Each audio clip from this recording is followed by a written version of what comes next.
Bueno, les estábamos comentando, 9 y 2 minutos, 12 grados, no se mueve el termómetro todavía, ¿eh? Les estábamos comentando hace un instante que ya prácticamente llevan una semana entre nosotros integrantes de una delegación de las FARC de Colombia que han venido a nuestro país interesados por el modelo de cooperativas de vivienda por ayuda mutua. Este modelo que hace tantos años está instalado en nuestro país y bueno, que puede de alguna manera, según el pensamiento de estos colombianos que llegan aquí, generar tal vez soluciones habitacionales de similares características en Colombia. Y cuando digo de similares características es porque, bueno, hemos estado dialogando brevemente con Ubaldo Zúñiga, que es a quien le vamos a dar la bienvenida, que no todas las realidades pueden ser traspoladas de la misma manera de un país a otro, pero sí las experiencias pueden ser de alguna manera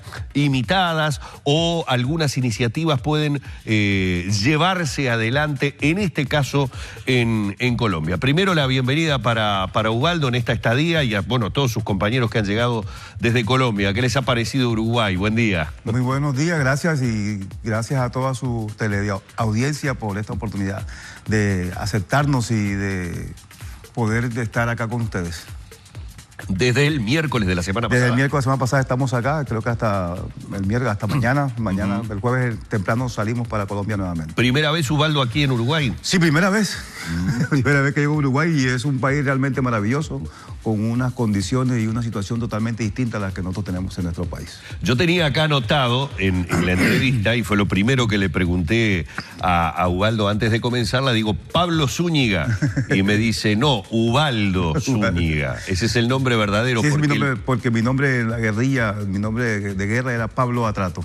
Bueno, Pablo Atrato. Atrato. Por lo de un río caudaloso que hay en Colombia, en el departamento del Chocó, que se llama el río Atrato. Y Ubaldo, el hecho de tener un nombre en la guerrilla obedecía a cuestiones de tener un alias por cuestiones legales o tiene que ver con generarse empatía, digamos, generar homenajes de repente, en este caso con un accidente geográfico, con un lugar, con una tierra? ¿Quiere decir algo más el nombre de guerrilla? Sí, son varias cosas. La primera es que es por tema de seguridad. Ajá. O sea, se necesita, cuando uno ingresa, se coloca un nombre que nosotros llamamos un seudónimo para identificarlo dentro de la guerrilla, para que no tenga problemas con la familia, aunque generalmente eso ocurre. Claro. Y lo segundo es, sí, uno trata de identificarse un poco con, ya sea con alguien que uno quiso mucho o con una región, y ahí se va colocando el nombre acorde a las condiciones. ¿Y cuántos años tuviste el otro nombre, el de guerrilla? De verdad que hace más de 30 años. ¿Y cómo haces ahora para acostumbrarte al Ubaldo? No, estoy volviendo a acostumbrarme, que a veces me llaman y no contesto. Claro, lógicamente, porque digo, son 30 años siendo Pablo en este caso, y ahora metido digamos, en la vida política, o sea, formando parte de un partido político, que ¿cómo le está yendo en la consideración popular en Colombia? Lo primero que hay que aclarar es que nosotros siempre hemos sido actores políticos. O sea, somos una organización política que nos levantamos en armas y que hoy hemos dejado las armas para continuar haciendo política en otros medios, desde el punto de vista, en el marco de la legalidad. Eso primero que todo, sí. Y estamos en este proceso que iniciamos hace ya algo más de 5 años, unas negociaciones con el gobierno y que hoy se culmina. En diciembre pasado se firmó un acuerdo en donde hay unos 6 puntos básicos en el que aparece el tema de la reforma rural integral como punto central y a más de las víctimas. Es decir, son los 2 puntos centrales que tenemos en el acuerdo y que nosotros aspiramos a que se implementen y que se cumplan para poder mejorar las condiciones de nuestro país, generar las bases por lo menos para que este país sea más democrático, sea más participativo, más incluyente, que es nuestra propuesta. Bueno, es lo que uno puede ver, lo estaba mirando por aquí, una nota en la que se hablan justamente de todas las iniciativas de economías sociales del común, por parte, en este caso, de la Cámara de Comercio de Bogotá, y cuáles son todos los proyectos que tienen por delante. Que los trae hoy a Uruguay, es indudablemente uno de los motivos de preocupación yo diría, la mayor parte de los países de Latinoamérica, que es el grave problema habitacional que tenemos en todas partes. ¿Cómo se acercan a la experiencia uruguaya de estas cooperativas de ayuda mutua? ¿Cómo entienden o cuáles son las primeras noticias que le llegan a ustedes, FARC, sobre este sistema aplicado aquí en Uruguay? A ver, primero que todo, haremos lo siguiente. Nosotros definimos para la reincorporación de los combatientes, de los excombatientes, un modelo cooperativo.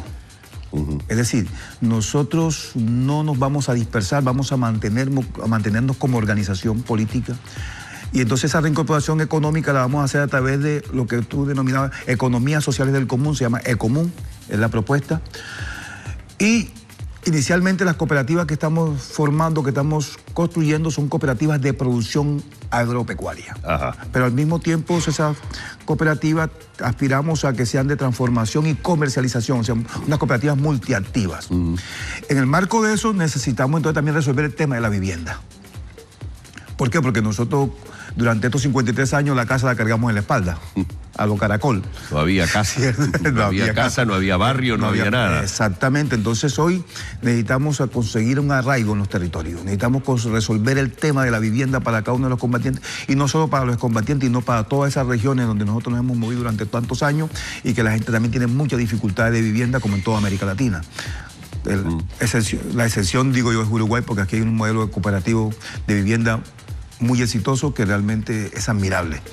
Que de pronto no es copiarlo, no es, sino que esa experiencia nos pueda servir para implementar algunos aspectos que nos puedan servir a nosotros. Sí, bajo determinados parámetros, pero se hace con el trabajo en cooperativa, en conjunto, la ayuda diagramado mutua. con horarios de absolutamente todos, obviamente con las supervisiones lógicas que hay que tener para lo que son los trabajos técnicos, pero en definitiva cada uno construyéndose su casa y la de su compañero. Y la de su compañero, que es lo que es un modelo bastante interesante, que la gente no es propietaria y no es usuario, y eso es realmente interesante porque se mantienen casas que uno está viendo aquí de más de 40 años que se mantienen como si lo hubieran construido ayer, y eso es muy importante.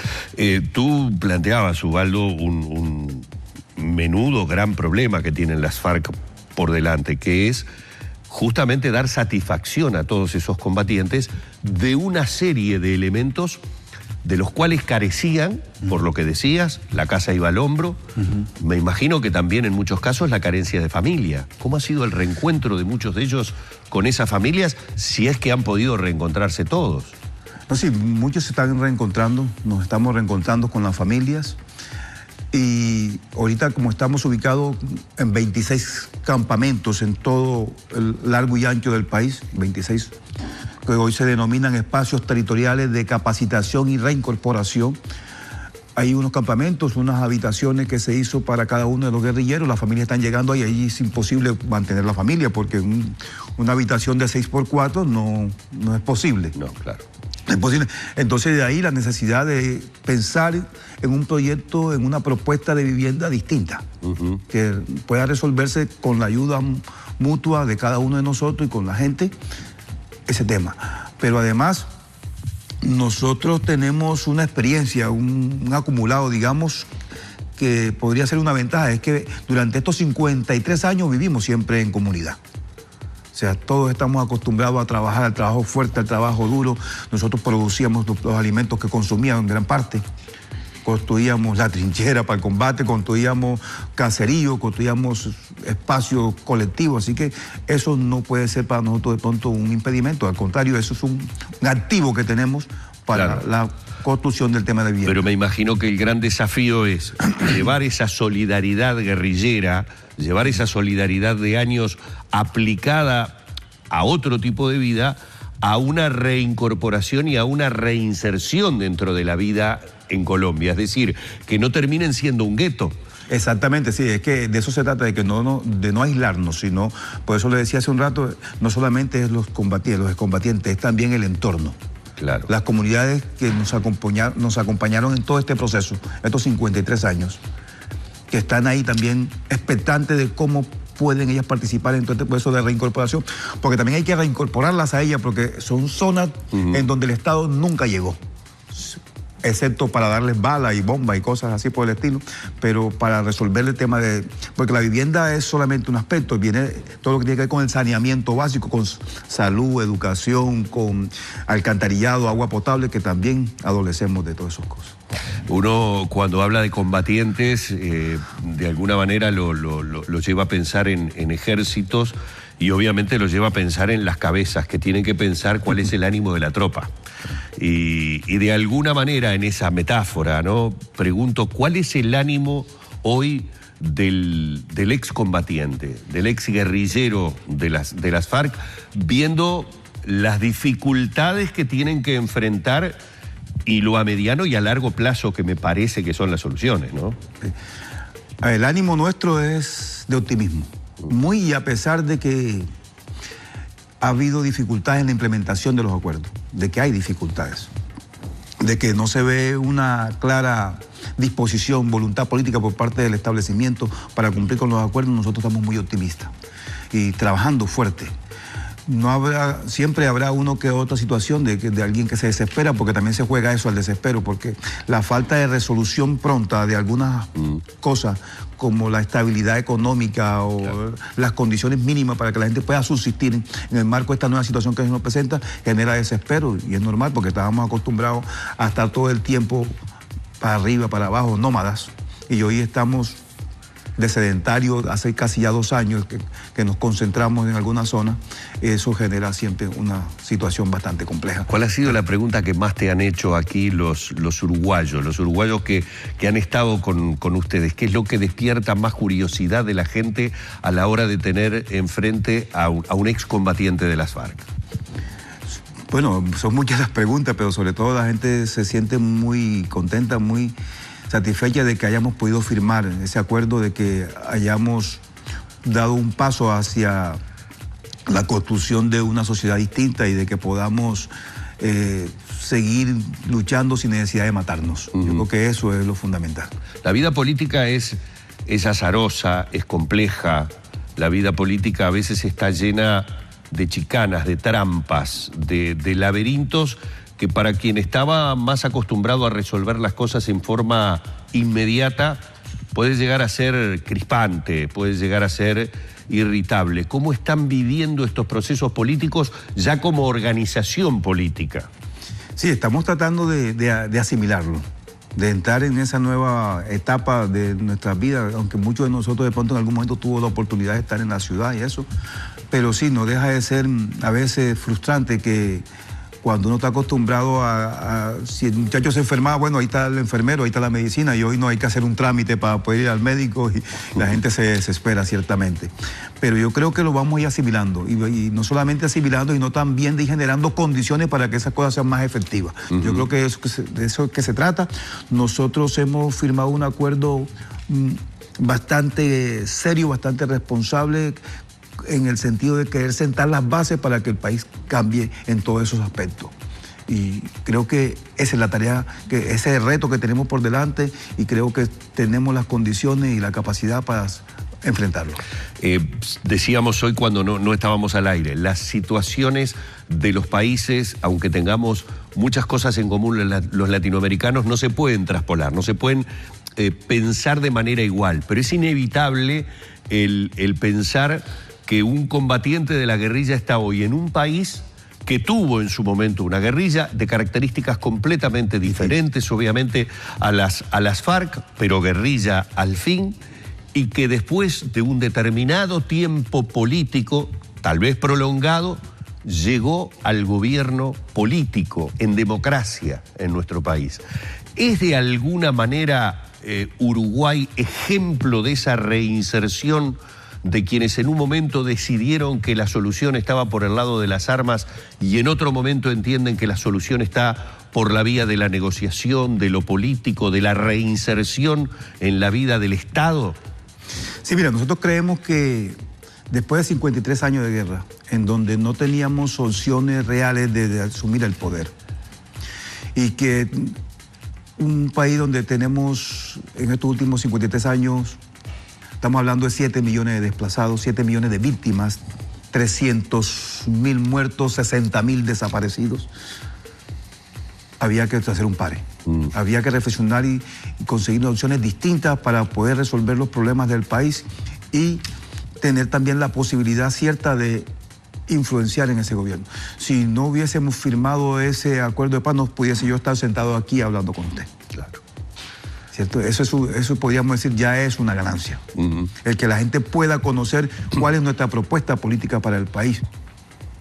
Entonces, no firmamos la paz, estamos firmando unas condiciones para hacer política, estamos firmando para que podamos construir esa paz entre todos los colombianos, entre las mayorías que somos las que sufrimos y las que tenemos las grandes necesidades. Entonces yo creo que esa ha sido una oportunidad. Y sí, Uruguay, con la guerrilla tupamara de los años 70, 80, yo creo que hoy es una situación distinta. Y hoy han accedido a algunos espacios del poder y se nota la diferencia. Yo creo que a eso aspiramos nosotros en Colombia.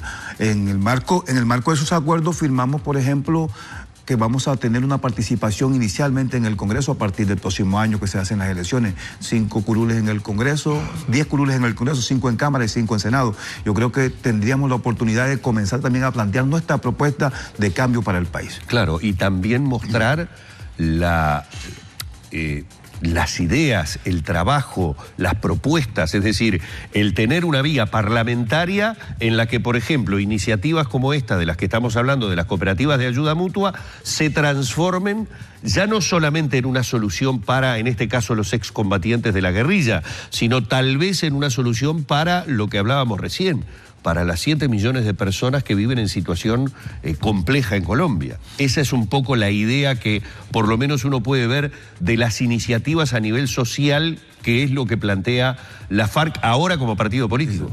Sí, siempre hemos planteado la necesidad de que se tenga en cuenta a los más pobres, a los más necesitados.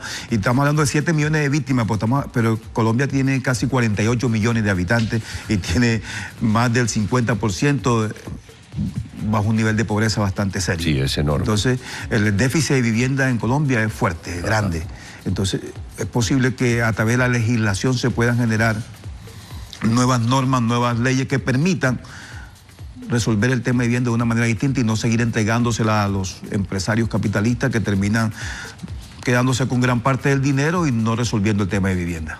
Ubaldo, mucha gente se debe estar preguntando, porque allí al pasar en esta conversación que hemos mantenido, hablaste de 30 años como combatiente, 30 años con la guerrilla, y sos un hombre muy joven. ¿Cuánto tenés? Yo tengo 55 años. 55 años, es decir, que tu vida con la guerrilla es prácticamente siendo un chiquilín.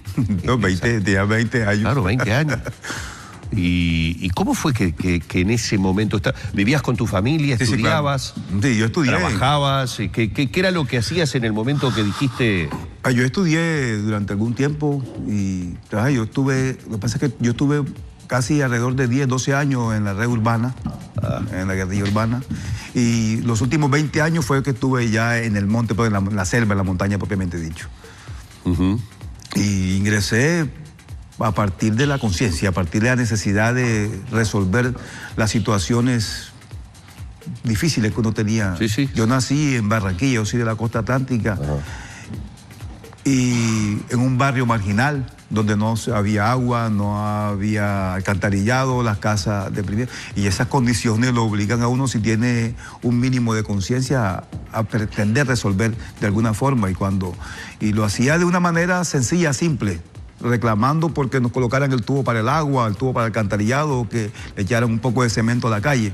Y esa situación nos generó una represión bastante seria, porque en Colombia se jacta de ser la democracia más estable de América Latina, pero la represión allá no es cualquier cosa. Cuando estamos hablando de 60.000 desaparecidos, eso es mucho más de todo lo que ocurrió en el Cono Sur durante los últimos la época de la dictadura. Así que usted se puede imaginar, y entonces lo obligan a uno a ir a la guerrilla. ¿Te fuiste solo o...? Yo me fui solo, claro, solo. O sea que ahí quedó la familia. ¿Quiénes quedaron en ese barrio de Barranquilla? No, mucha gente, pero yo tengo otro hermano que también es guerrillero, que también ingresó debido también a que un día le hicieron un atentado y él me dijo, me van a matar aquí, ¿no? Y lo único que hacíamos era tratar de resolver algunas situaciones en el barrio, cuestiones básicas como la construcción de un acueducto. Claro. Y por eso atentar contra la vida. Cuestiones de saneamiento, de higiene, cuestiones elementales. Muchas cuestiones que aquí en nuestro país, nosotros, hay que decirlo, no las conocemos. Es decir, el Uruguay en ese sentido es un país en donde prácticamente, podemos decir, el agua potable llega a todos los ciudadanos de nuestro país. Es decir, hay situaciones complejas en muchos países que son realidades muy diferentes, también porque son poblaciones diferentes. Tú recién nos hablabas de 48 millones de colombianos. Nosotros aquí estamos en un escaso 3.300.000 del que prácticamente no nos movemos durante décadas. La otra pregunta que me quedó, porque siempre que hemos hablado de los combatientes y de los lugares donde están, no hemos fijado un número de personas. ¿De cuántas personas estamos hablando en este momento? O sea, nosotros en este momento somos alrededor de unos 12.000 a 13.000 combatientes. Habíamos unos 7, 8.000 que estábamos en territorios, en la zona, en la selva, en los combates y en las ciudades, pero vienen saliendo unos 4 o 5.000 que estaban en las cárceles. Claro. Se ha venido escarcelando a algunos combatientes. ¿En qué condiciones han salido? Muy difíciles, una condición muy difícil. Gente que tenía hasta 20, 25 años de estar en la cárcel, otros con muchos problemas de salud fundamentalmente. Y aún nos quedan alrededor de unos 1.400 combatientes en las cárceles. En las cárceles. En las cárceles. Y Ubaldo, ¿para esa gente hay algún tipo de contención especial, de resarcimiento especial? Digo, me imagino yo que muchas de esas personas salen en cuestiones sanitarias que prácticamente le hipotecan el resto de su vida por el costo que es de repente el poder sobrellevar las situaciones que tienen a nivel de salud. En el marco del acuerdo hay un tema de atención en salud que todavía no se logra implementar. Estamos bajo un régimen de salud subsidiado, pero no se logra resolver todavía, sobre todo los que tienen enfermedades mucho más serias, mucho más duras, fuertes, no logramos todavía resolverles el tema. Estamos en eso. Es mucho lo que queda todavía por mucho para hacer, demasiado. Es decir, uno desde aquí, desde el sur, a veces simplemente se fija en el titular, dice se firma el Tratado de Paz, las FARC entregan las armas, Colombia de alguna manera puede mirar un horizonte con hermanos colombianos reinsertados en la sociedad, pero en este brevísimo diálogo en el que solamente tenemos una mirada muy superficial, de todas maneras se nota que por debajo hay problemas muy fuertes todavía por resolver, ¿no? Sí, hay problemas muy serios por resolver. O sea, la implementación de los acuerdos es nuestra divisa, nuestro plan inmediato. El que esos acuerdos se puedan implementar y que las cosas comiencen a cambiar en el país. Pero para ello se necesita también el acompañamiento de los países latinoamericanos, la solidaridad, para que se presione de una u otra forma o de la mejor forma al gobierno para que estos acuerdos comiencen a ser realidad en el país y las cosas comiencen a cambiar. Que no se trate únicamente del desarme de la guerrilla, porque el silencio de los fusiles no resuelve el tema. Hay que tener justicia social para que la paz llegue a este país. ¿Cómo los ven en Colombia? Con esto quiero ir cerrando. Es decir, ¿cómo tu hermano colombiano, no seguidor ni afecto a los métodos utilizados por la guerrilla, los ve hoy? ¿Cómo sienten ustedes que los están viendo? Mira, yo creo que hay una muy buena aceptación por parte de las grandes mayorías frente al tema de este paso que hemos dado los guerrilleros hacia la reincorporación a la vida civil y tratar de resolver nuestras diferencias a través de unos métodos más pacíficos. Yo creo que hay muy buena, que no deja de haber algunos sectores resentidos, que no deja de haber algunos sectores de ultraderecha que se oponen al acuerdo. Eso es cierto, tampoco lo podemos negar, pero la gran mayoría de los colombianos están muy conformes, muy contentos con este acuerdo y nos ven con muy buenos ojos. Bueno, Ubaldo, te quedan pocas horas ahora, por lo que decías, pocas horas aquí en Uruguay con tus compañeros. Les deseo realmente lo mejor, que se lleven una grata impresión de nuestro país, que lleven buenas experiencias que ojalá puedan ser aplicadas allí en Colombia, en este caso hablando de soluciones habitacionales. Y la verdad ha sido un placer haberte tenido aquí en la mañana, poder dialogar, conocer un poco más sobre algo que para nosotros es bastante desconocido. Hablamos, como te digo, muchas veces por los títulos de la prensa y el tenerte y el poder preguntarte directamente y que tuvieras la franqueza hace que uno tenga un conocimiento mayor de lo que es la peripecia humana de muchísima gente que, equivocada o no, con sus convicciones de que era la mejor manera en ese momento, hoy emprende un camino que parece mucho más sensato, pero que también lo veo plagado de dificultades, con un ánimo bastante fuerte en que las cosas se puedan ir resolviendo. Un placer haberte tenido esta mañana. El placer es nuestro y gracias por la oportunidad de estar acá, y también a toda su teleaudiencia por escucharnos y comiencen a tener una visión distinta, y los estamos invitando a que conozcan nuestro país, vean lo bello que es y la riqueza que tiene, pero también las condiciones difíciles que tenemos para construirlo. Gracias. Muy bien, muchísimas gracias. Así hemos dialogado con Ubaldo Zúñiga aquí en la mañana de Arriba Gente.